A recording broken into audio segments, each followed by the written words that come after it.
I just like to look at a few books that I can recommend. I'm one of the few dealers who is prepared to buy and sell books. I don't just sell any old title. I offer to collectors books that are still valid and I think are worth shelf space.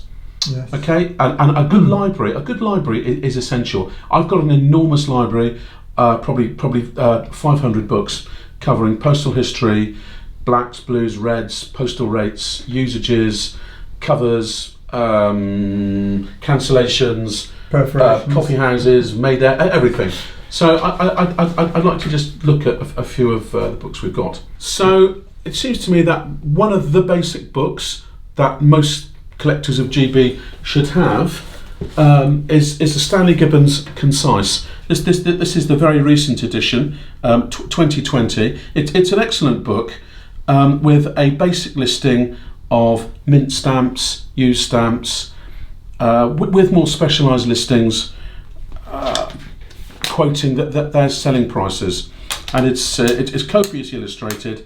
That's a very good basis. Okay, now as we move deeper into the hobby, and we're asking more questions and looking for more information, the next range of books I would recommend would be again Stanley Gibbons.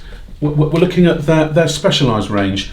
This is the Queen Victoria specialised catalogue, which, as you can see from the damaged binding, gets an awful lot of use. Not so much with the for me at least, the Four Kings specialised catalogues. These are excellent books which go beyond the Gibbons Concise, and they list such items as preparatory material produced in the production of the stamp, such as die proofs, essays, colour trials, errors, varieties, covers, and much more. So there's a great variety of books available. I'd just like to mention a few here.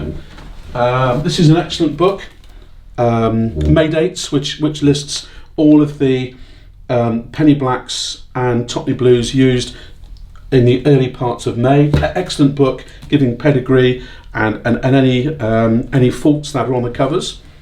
We have another very good book here on plating the topney blue. Here's another interesting book, Mike. This is a book by a person called Bryant Lillywhite, and it describes the London coffee houses. It lists all of the London coffee houses that he was able to locate. The coffee houses were places where people could meet to discuss popish plots, have a coffee,